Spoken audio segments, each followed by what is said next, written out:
Hello students, in this session we'll be doing the sliding filament theory. This is Dr. Hemlata from Maharani Science College for Women. So in the last two chapters we have studied the ultrastructure chemical composition, and in the second one we have done the physicochemical aspects of muscle contraction. In this we will see how exactly the muscle will contract. So the two major filaments, important ones, which brings about muscle contraction is the thin filament actin and the thick filament myosin. During muscle contraction, the thin filament will slide over the thick filament. When this happens, then the two Z lines will come closer together. When the two Z lines come closer together, the region between the two Z line is called as a sarcomere. So when the thin filament will slide over the thick filament, the two Z lines will come closer. Then the size of the sarcomere will reduce. The region between the two Z line is the sarcomere, that will reduce. When this happens, there are changes. What you will notice, some regions will shorten, some will remain the same. Which is the one which will shorten? When the two Z lines come closer together, you will see in the A zone, in the center, there is H zone where only myosin is there. So when they come closer, the H zone will become short. Then there is I band where only actin is there. So when the Z line comes closer together, the I band will shorten. But the A band will remain the same. A band is the region where actin and myosin are overlapping with each other. That will remain the same. So now what is happening here? The thin filaments are pulled by the thick filaments towards the center of the sarcomere. As a result, H zone and I band will become short, but A band will remain the same. You will understand that better in this picture. Look at the muscle on the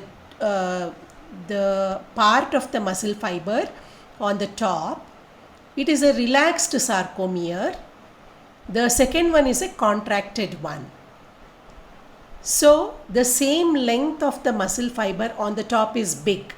In the second one, it has become small. Why it has become small? Look at the A band. A band is same in size in both of them, whereas I band has reduced and H has reduced. So what is happening here? The blue colored actin filament is moving over the myosin. So when they do that, they come closer together. When they come closer together, then H zone will reduce and I band will reduce, but A band will remain the same. This is what will happen during sliding filament theory. Actually, actin and myosin will not reduce. Actin and myosin size will be the same, but they are sliding over each other. So actin and myosin are the myofilaments, which are the contractile proteins which bring about the contraction of the muscle. If you look at the arrangement, actin and myosin will lie next to each other, overlapping. Myosin has got structures called as cross bridges, which are the head regions of the myosin. They are located in such a way that it will form a bond with the actin molecule when the muscle will have to contract. So this is a complex structure, and when the muscle and actin and myosin will bind together, then it forms changes and it brings about production of tension, that is the pulling force, which is responsible for the shortening of the muscle and the movement of the muscle. So what all you have to remember here is actin and myosin myofilaments are responsible for the contraction of the muscle. The myosin cross bridges will attach to actin. When they attach to actin, they will pull the actin inside. They will release actin. Again, they have to reattach to actin and pull it inside. It has to release and repeat it like that A number of times it will be repeated so that the actin will slide to the center of the sarcomere. As a result, I band and H band will shorten, but there is no change either in the actin or myosin. The length of actin and myosin will remain the same. A band also will remain the same. The sarcomere will also remain the same. So, when one myosin attaches to actin, so what it does is 1% of the muscle will become short. But for any activity to happen, that is not enough. It should happen continuously for more number of times depending upon the nature of the activity. If it is a mild activity, let us say you have to take a pencil or you have to take a pencil box, then very less cross bridge formation is enough. But you have to lift a bucket of water, or if you have to push something very heavy, then more cross bridges will have to form between actin and myosin. Repeatedly it has to form so that continuously it shortens to produce enough force which is required for the activity. So if 1% is formed, that means only one cross bridge formation has happened. But depending upon the activity, up to 35 to 50% of the muscle should shorten. So one cross bridge formation between actin and myosin means 1% shortening of the muscle. So if you want about 35 to 50% of the muscle to contract, that many times the muscle will have to contract depending upon the activity which is happening. So already in the previous one we studied the excitation coupling contraction. So excitation, it will start from the nervous system, then the action potential will reach the neuromuscular junction. It brings about depolarization of the sarcolemma. Sodium ions will come in, potassium ions will go out, and then the action potential will enter into the T tubule. From the T tubule, then it stimulates the terminal cisternae. The terminal cisternae in turn will release the calcium ions. And these calcium ions will have to bind to the troponin, that is the calcium binding site troponin. In troponin, there are three components. One is one which will bind to the calcium. So calcium will bind to that site. So this is just a picture for you to understand what is happening here. The nerve fiber is impinging on the muscle fiber. The nerve is releasing the action potential. Acetylcholine is released. Then that will get binded to the receptors present on the postsynaptic membrane, and from there it passes along the T tubules. Once it enters the T tubules, it will activate the terminal cisternae of the sarcoplasmic reticulum, and the calcium ions will be released. This is the beginning of the sliding filament theory or the sliding filament movement. Now what happens when the calcium ions are released? When the calcium ions are released, it binds to troponin C.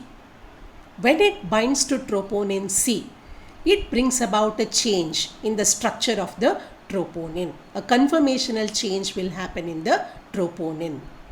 When the troponin changes, then a part of the troponin, that is troponin T, is attached to tropomyosin. When calcium binds to troponin, bringing about conformational change, what it does, it will push the tropomyosin away. When it pushes the tropomyosin away, actually what the tropomyosin is doing, it is covering the binding site of myosin on actin. Actin has got myosin binding site. That region is covered by tropomyosin. When troponin pushes away the tropomyosin, then the active site present on the actin, which will bind with myosin, will get exposed. When this gets exposed, then the myosin cross bridge, it has got an affinity to bind with the actin site. So immediately when it is exposed, then because of the affinity, the cross bridge will move towards the binding site on the actin molecule. So when tropomyosin is moved, the active site, that is the myosin binding site on the actin, is exposed. Cross bridges will get pulled towards that site. And when that happens, energy is required, and this is responsible for bringing about the shortening of the sarcomere. That is, the entire muscle will contract. We will see step by step how it will happen. In this picture, you can see the myosin filament on the top, and along the length of the myosin head will project out. These are the ones which are the cross bridges. These will bind with the actin. On the lower one, you see the double helical structure of the actin. G-actin will fuse together to form two helix to form F-actin. The double helical structure will have grooves in which tropomyosin is located, and on that the troponins are placed. Troponin has got three sites. One, the troponin I, which is connected to the actin, troponin T connected to the tropomyosin, troponin C for binding with the calcium, and tropomyosin is blocking the site of myosin binding on actin. In this picture, you will see on the top the double helical actin molecule, tropomyosin and troponin. The binding sites are all closed. When calcium ions binds to the troponin C, what happens? You will see down. Because of the binding of the calcium ion to troponin C, the troponin is pulling the tropomyosin away. When it pulls the tropomyosin away, you can see the blue dots which are exposed. These blue dots are the sites on actin which will bind to myosin. They are called as myosin binding sites present on the actin, which are closed by tropomyosin. And when troponin changes, there is a configurational change in the troponin. It pulls the tropomyosin away, exposing the myosin binding sites. This is how the changes will happen. In the picture A, the tropomyosin, that is the blue colored structures, is present between actin and myosin, so that actin cannot bind to myosin. What happens in the B? Calcium ions have binded to troponin C. Because of that, the structure of the troponin changes. Because of that, the tropomyosin is moved away and the binding site of myosin on actin is exposed, and myosin will bind with the actin. Now we will see what happens during the sliding filament process.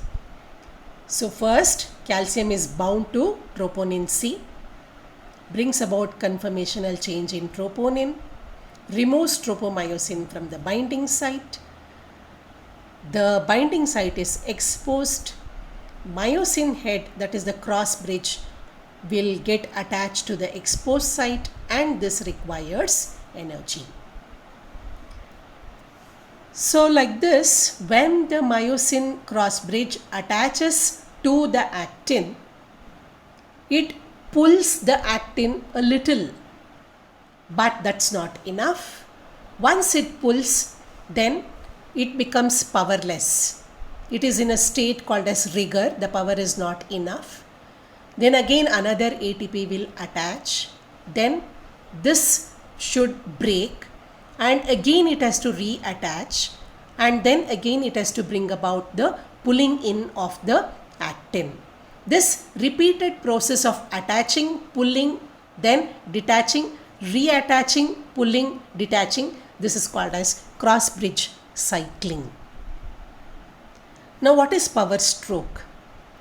The attachment of the myosin to actin requires energy. How will it get energy? ATP will hydrolyze. When ATP hydrolyzes, energy will be released. This energy will be used up in binding actin to myosin. ATP will be converted to ADP and inorganic phosphate. This energy is used for attachment of the actin to myosin and pulling of the actin myofilament. And this is catalyzed by the enzyme ATPase. So this is what happens. First is attachment of the calcium, then exposing the active site by moving away of the tropomyosin, then cross bridge forming between actin and myosin, then power stroke for which ATP is required, then detaching, then reattaching, resulting in cross bridge cycling. Now what do you mean by rigor? Rigor is, there is the bond between the actin and myosin, but it doesn't have enough energy to cause the pulling in of the actin. This is called as rigor. After the actin is pulled, once one bond is formed between actin and myosin, it causes the power stroke and actin is pulled in. Later, from the myosin head, ADP and inorganic phosphate will be released. The bond between the myosin and actin will break. Then the muscle in a state of relaxation. Then again, to complete the contraction or pulling mechanism, the myosin should get attached to actin. This is called as cocking. That is, attachment of myosin back to actin again is called as cocking, for which another ATP is required. Another ATP will attach to the myosin cross bridge and it brings about the pulling in of actin. So this is how the cycle is prepared. This is how the ATP will prepare for another cross bridge cycle, and this repetitive pulling of the muscle is called as ratchet effect. That is, myosin binding to actin, pulling actin, detach, cock again, ATP is attaching, pull in the actin, again detach, again cock again with the help of the ATP. This is called as ratchet effect. So here, first what is happening? When there is configurational change in troponin, it moves the tropomyosin away. Myosin binds to the active site on the actin and energy is required. When ATP breaks, ADP and inorganic phosphate will be formed. Then power stroke will happen. The myosin head will bend in and it will pull the actin filament and ADP and inorganic phosphate will be released. Then it enters into a rigor state. Now for the myosin to bind to actin again, new ATP is required.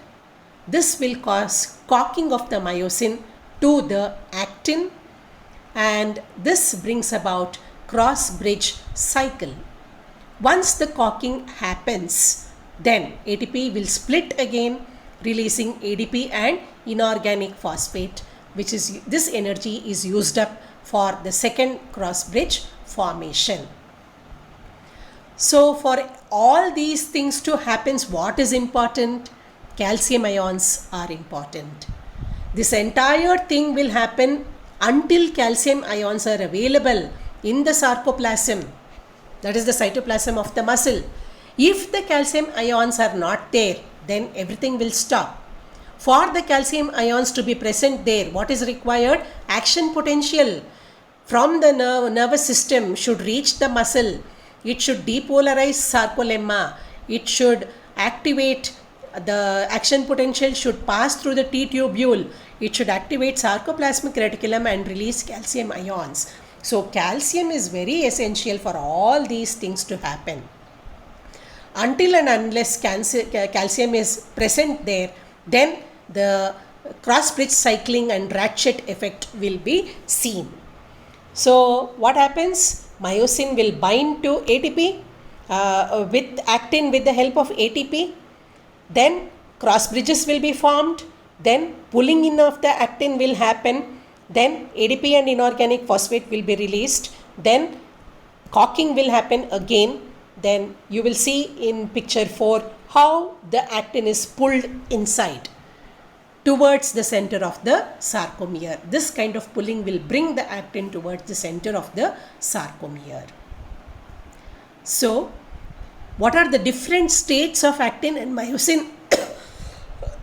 You will observe first, when the myosin binding site on the actin is exposed, ATP will bring about cross bridge formation. Then it brings about pulling in of the actin filament. Then it will break. Then again caulking will happen. For this ATP is required. ATP gets hydrolyzed. Inorganic phosphate will be released. Power stroke will happen. In power stroke, actin will be pulled towards the center. Again ATP is used up and ADP will be released. Rigor is a state where actin is still bound to the myosin, but it is not having enough energy to pull the actin.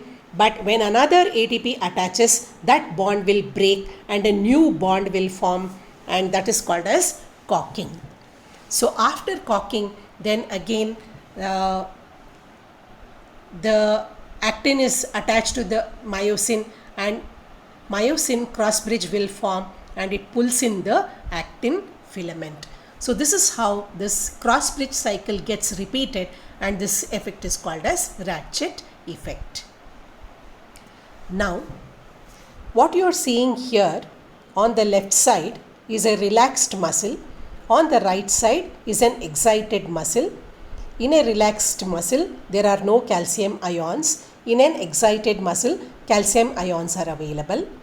If there are no calcium ions, then the binding sites are blocked on actin by the tropomyosin. If calcium ions are available, then the binding sites on actin to myosin is exposed. So here on the left side, you are seeing the initiation of the contraction, and on the right side you are seeing the end of the contraction. How the initiation is happening? From the synaptic terminal, acetylcholine is released, which binds to the sarcolemma. Then it brings about action potential on the sarcolemma, creates a wave of action potential in the muscle, passes through the T-tubule, activates the terminal cisternae. Calcium ions are released. Calcium will bind to troponin. Troponin moves tropomyosin. Actin will bind to myosin. Cross bridge is formed. ATP is used. Power stroke will happen. Then it will detach. Then again it will caulk. ATP is used. Power stroke will happen. Again it will detach, resulting in cross bridge cycling. This continues until calcium ions are available. Once the muscle contraction is complete, then whatever activity you are doing is completed, then the brain will no more send messages for muscle contraction. When no more messages are coming, then there is no transmission at the neuromuscular junction. When there is no transmission at the neuromuscular junction, then action potential generated on the sarcolemma will stop. When action potential stops, T-tubules will relax. When T-tubules will relax, sarcoplasmic reticulum will stop releasing calcium ions. In turn, it will start reabsorbing the calcium ions back into the sarcoplasmic reticulum. When calcium ions are no more available, then troponin configurational change will not happen. Tropomyosin will bind to the myosin binding site on actin. When myosin binding site on actin is blocked, then actin myosin cross bridge formation will not happen. When that doesn't happen, muscle will start relaxing. So it has to stop. Whatever acetylcholine is there in the synaptic cleft, that will be broken down by the enzyme acetylcholine esterase, and acetylcholine enters into the synaptic vesicle as choline. This choline will be reused for the synthesis of acetylcholine. Again, this is very important. Otherwise, muscle will be continuously contracting It should contract only when it is required and then it has to relax. So when the process of contraction is completed, then the acetylcholine will break, choline will enter into the synaptic terminal end bulb on the presynaptic membrane, and it will be reused for the synthesis of acetylcholine, and whatever calcium ions are present in the sarcoplasm, that will be taken back by the sarcoplasmic reticulum, and it stops the process of muscle contraction. So this theory of muscle contraction is called as sliding filament theory, where it explains how the actin filaments will slide over the myosin filaments, bringing about the contraction of the muscle. So this, for you people to summarize, you can just go through this entire thing where everything is summarized in a conceptual way so that you will recap the entire process.